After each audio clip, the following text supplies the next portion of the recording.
Hadis nomor 26 ini Bapak Ibu dimuliakan Allah sebenarnya ada kaitan dengan hadis nomor 25. Kelanjutan, seperti kelanjutan. An Abi Hurairah radhiyallahu anhu qala, dari Abu Hurairah. Ini karena sudah lama tidak bahas ni. Nama Abu Hurairah Abdurrahman bin Sakhar Ad-Dusi. Abdurrahman bin Sakhar. Qala Rasulullah sallallahu alaihi wasallam. Rasulullah bersabda, kullu sulama minan nas alaihi sadaqah. Kulla yawmin tatlu'u fihi syams. Kata Rasulullah, kullu sulama. Apa arti sulama? Ada dua pandangan. Sulama ini, Bapak Ibu dimuliakan Allah, ada yang mengatakan artinya adalah tulang, tulang belulang. Ada yang mengatakan artinya persendian, sendi. Jadi ada dua makna. Jadi kata Rasulullah, kullu sulama minan nas, setiap tulang yang ada pada manusia atau setiap sendi yang ada pada manusia. Dalam hadis lain Rasulullah SAW tegaskan bahwa jumlah sendi manusia anak Adam itu jumlahnya 360 sendi. Apa itu sendi? Oh, bisa bergerak. Sendi. Coba Bapak Ibu sekarang ginikan tangannya. Bisa. Tangan, sendi. Bisa mana kau? Itu sendi Bapak Ibu. Kau nikmat dari Allah. Kadang awak lupa. Coba bayangkan kalau tidak ada sendi, Pak. Tidak ada sendi, bunyi HP, baca cara Pak. Tak usah awak cerita yang lain, Pak. Membangun rumah tidak, ambil HP dari saku, baca caranya kalau tidak ada sendi, Pak. Cara tolong ambil, minta tolong ke kawan, balun lagi mangkik, baca cara. Kau baru cerita sendi, Pak. Belum lagi membangun masjid, bawa mobil, bawa motor, tidak usah ngambil HP. Ini sendi. Jadi kata Rasulullah, setiap persendian yang ada pada manusia itu punya kewajiban sedekah yang harus ditunaikan oleh pemiliknya. Jadi pelajaran pertama dari hadis ini Bapak Ibu, kita mesti mengingat nikmat Allah yang sering terlupa, yaitu sendi. Belum lagi mata, belum telinga, belum mulut. Kadang Bapak Ibu dimuliakan Allah, sebahagian orang yang tidak diberi atau hidayahnya kecil dan sedikit, dia berfikir kadang nikmat Allah itu hanya berupa uang. Karenanya seseorang pernah datang kepada seorang alim dan mengatakan, wahai syekh, hidup ambo ko yo miskin, ambo ko memang orang susah. Saya orang paling miskin di dunia ini. Tolonglah kasih saya nasihat. Apa kata syekh ini? Oh, berarti kamu perlu uang. Iya. Lalu kata syekh, mau tak saya kasih kamu uang 100 juta, tapi saya ambil mata kamu satu? Oh enggak. Atau mata satunya lagi 200 juta, dua mata? Tidak mau. Satu telinga 50 juta, mau? Dua telinga 100 juta, dah 300 juta, mau? Tidak. Mau saya ambil lisan kamu, lidah kamu harga 200 juta, mau? Anda, itulah baru risiko saya lah punya 500 juta tu. Kadang kita lupa. Maka Rasulullah ingatkan dengan sendi. Belum lagi yang nikmat yang lain. Jadi kata Rasulullah, setiap persendian yang Allah berikan kepada kita ini wajib ditunaikan sedekah atasnya, syukran lillah, sebagai bentuk syukur kepada Allah Subhanahu wa taala. Sebagai bentuk syukur. Cara bersyukurnya adalah sedekah. Jadi istilahnya kita wajib setiap hari. Kata Rasulullah di sini apa? Kulla yaumin tatlu'u fihi syams. Setiap hari selagi matahari masih terbit, maka kita wajib berinfak atas nikmat sendi tadi. Jadi kalau seandainya satu sendi itu wajib infaknya Rp2.000, kalilah 360. Atau umpamanya setiap sendi itu wajib infaknya Rp10.000, kalilah 360. Tapi ternyata begitu sayangnya Allah kepada kita, peluang sedekah, peluang masuk syurga bukan sekedar tentang uang. Makanya di sini Rasulullah jelaskan, kalau seandainya hadisnya berhenti di sana tanpa penjelasan betapa generalnya makna sedekah, orang miskin akan mengatakan, Kalau caranya tiap hari mengaluan PT 360.000 atau 36.000. Caranya tu. Kalau sehari mungkin 36.000 masih okey. Eko setahun sajalah 365.000. Maksudnya dikali 365. Belum 2 tahun, belum 3 tahun. Hanya duit 70 tahun lah. Maka Rasulullah mengatakan, ta'dilu baina itsnaini sadaqah. Ketika engkau berbuat adil di antara 2 orang, itu sedekah. Tak perlu pitih. Dia Pak Ibu dimuliakan Allah, sebelum lalu sedekah yang boleh lakukan kini. Satu, berbuat baik, berbuat adil, memutus perkara di antara 2 orang. Termasuk di antara 2 anak, Pak Ibu.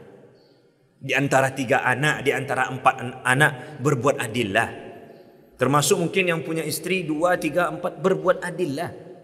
Itu sedekah. Tidak mesti tentang uang. Kalau infak itu uang. Tapi kalau sedekah tidak sekedar uang. Berbuat adil. Apalagi kalau kita diminta untuk islah. Jadi di dalam Al-Quran, Bapak Ibu dimuliakan Allah SWT, ketika Allah jelaskan bahawa kita ini bersaudara, lalu Allah SWT berikan akibat dari persaudaraan orang beriman, fa aslihu baina akhawaikum. Maka islahlah di antara 2 saudara kalian. Apalagi kalau kita diminta untuk mengislah. Tolonglah saya dengan dia sedang bersih tegang, bersih teru. Awak menolong. Ataupun kita tidak diminta tapi kita yakin perbuatan kita akan menjadi islah untuk mereka, maka itu terpuji. Tidak ada ceritanya, tidak usahlah urusan ambo. Kalau seandainya kita memang akan memberi pengaruh, ya silahkan. Kita urus dengan ilmunya dan dengan cara yang tepat. Ini yang pertama, islah bainan nas, an ta'dilu bainan itsnain. Yang kedua, wa tu'inu ar-rajula fi dabatihi fatahmiluhu 'alayha. Kamu bantu orang untuk naik ke kendaraannya. Kalau zaman dulu berarti naik ke tunggangannya. Naik ke ontanya, naik ke kudanya, naik ke keledainya. Tolong bantu. Di situ ada pahala sedekah.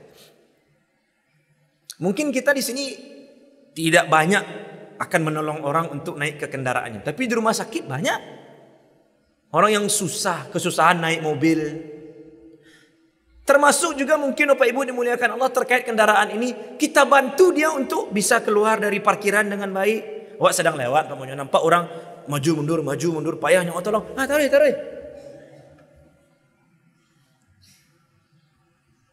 Jadi Bapak Ibu dimuliakan Allah, ada pahala sedekah. Kata Rasulullah juga, au tarfa'u lahu 'alaiha mata'ahu sadaqah. Atau kamu bantu dia untuk menaikkan beban bawaannya ke kendaraannya. Dan ini sering kejadian kalau kita bepergian dengan bis umum atau pesawat. Banyak orang yang kesusahan menaruh tasnya di kabin, kita tolong. Jangan dicalian sama, calian. Ini kadang aku nak kuitnya kono. Memang nak kuit tapi nyo calian saja Pak. Setelah tahu hadis ini, payahnya tolong. Nampak ibu-ibu kesusahan, bapak-bapak yang sudah renta usianya susah mengangkat, tolong. Niatkan karena Allah, jadi sedekah. Artinya kita gunakan sendi-sendi kita ini menolong orang. Sedekah. Atau di pasar, ya. Ada orang yang belanja banyak. Tak usah caliak otonya, tak usah caliak kendaraannya. Kadang kalau Allah mewah otonya, ditolong orang kaya. Dah itu dicaliak Bapak Ibu. Tolong, angkat. Jangan berharapkan apa-apa. Bahkan ucapan terima kasih pun, la nuridu minkum jazaa'an wala syukura. Kami tidak perlu imbalan dan tidak perlu ucapan terima kasih. Tak usah berterima kasih. Yang penting awak menolong hanya karena Allah. Hati-hati kalau awak menolong dengan niat mengharapkan ucapan terima kasih, hati-hati. Kemudian wal kalimatut thayyibah sadaqah. Jadi setiap hari kita bisa berbuat adil antara dua orang, atau kita bisa membantu orang untuk naik ke kendaraannya, atau membantu dia menaikkan barang bawaannya ke kendaraannya, atau kita berkata-kata yang baik. Ini pun perintah Allah. Apa kata Allah? Wa qulu linnasi husna.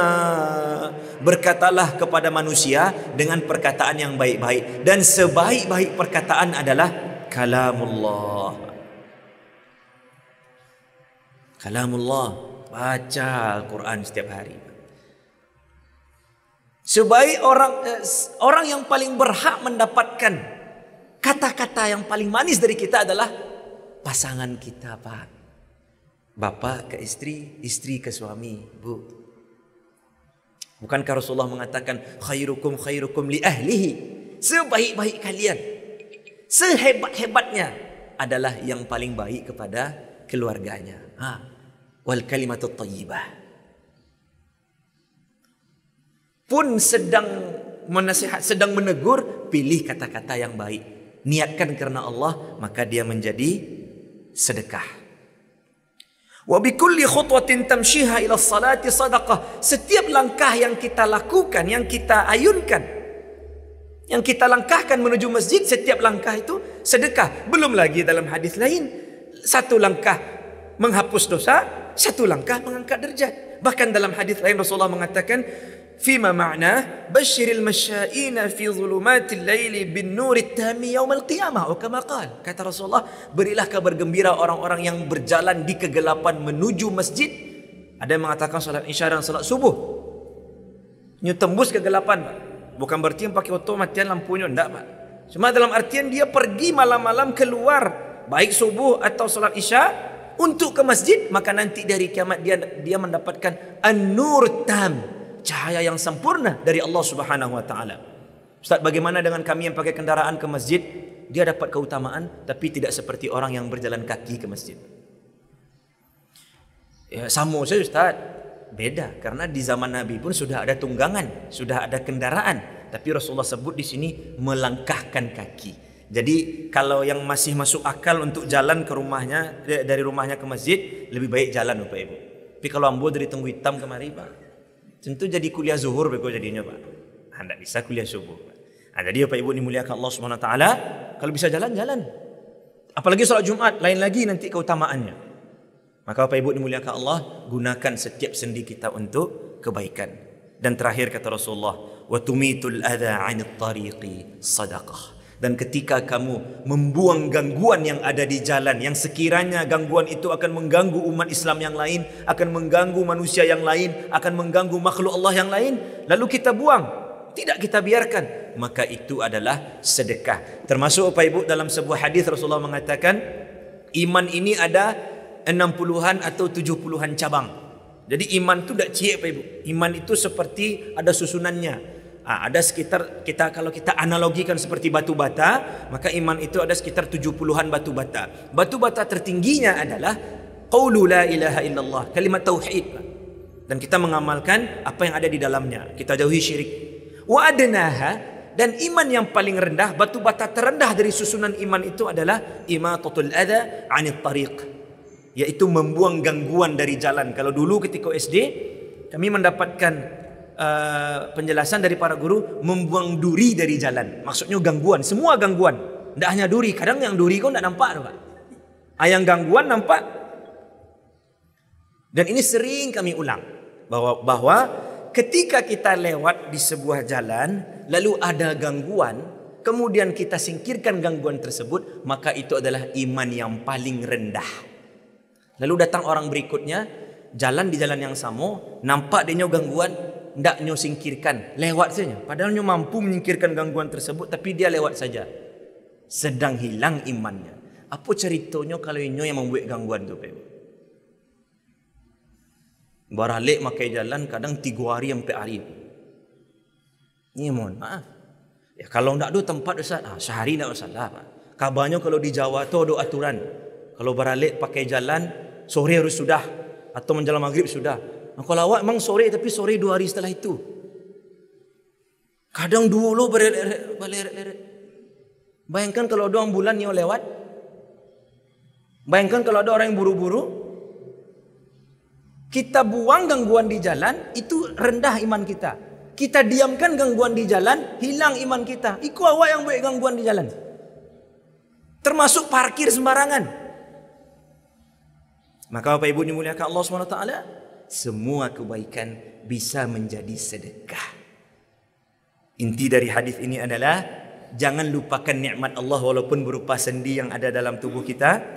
Syukuri itu. Dan dalam hadis Rasulullah mengatakan dalam hadis lain, semua ini bisa diwakilkan dengan salat duha 2 rakaat. Ada hadis lainnya. Salat duha 2 rakaat.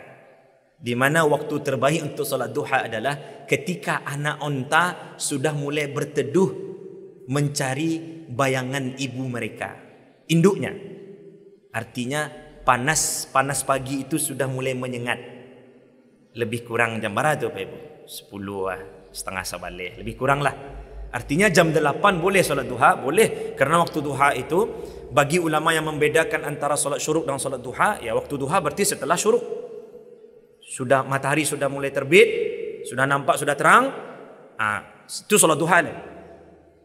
Solat duha. Sampai menjelang zuhur. Itu boleh solat duha, boleh. Menjelang pergi bekerja boleh solat duha, boleh. Tapi waktu terbaiknya adalah ketika matahari sudah mulai menyengat. 2 rakaat yang kita lakukan setiap hari bisa menjadi pengganti sedekah atas 360 sendi yang Allah titipkan kepada kita. Jangan lupakan nikmat Allah walaupun nikmatnya kecil berupa sendi, dan kita syukuri nikmat tersebut dengan menggunakannya dalam rangka beramal saleh, mentaati Allah Subhanahu wa taala. Demikian Bapak Ibu dimuliakan Allah Subhanahu wa taala. Kami ingatkan kembali diri kami dan kita semua untuk meningkatkan apapun kesalehan kita di 10 hari pertama Zulhijjah ini. Apapun. Mau puasa, puasa boleh silahkan. Berzikir, bertakbir dimanapun silahkan. Tapi nanti ketika malam lebaran tanggal 10, 11, 12, 13 Zulhijjah, itu baru nanti ada namanya takbir muqayyad, iaitu setiap selesai waktu salat. Itu mulai tanggal 10, 11, 12, 13.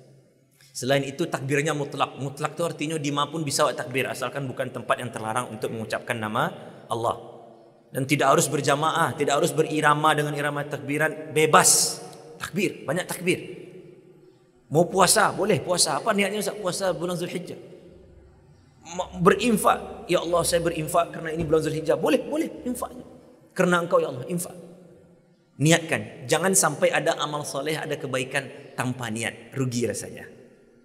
Termasuk bapak ketika memberi uang kepada ibu umpamanya 10 pertama aku labian lah pak, agak 200,000. Nak ya bu? Labian step. Niatkan kerana ini 10 Zulhijjah. Berharap berlanjut sampai 10 Zulhijjah tahun depan. Itu harapan ibu. Jadi pokoknya tingkatkan.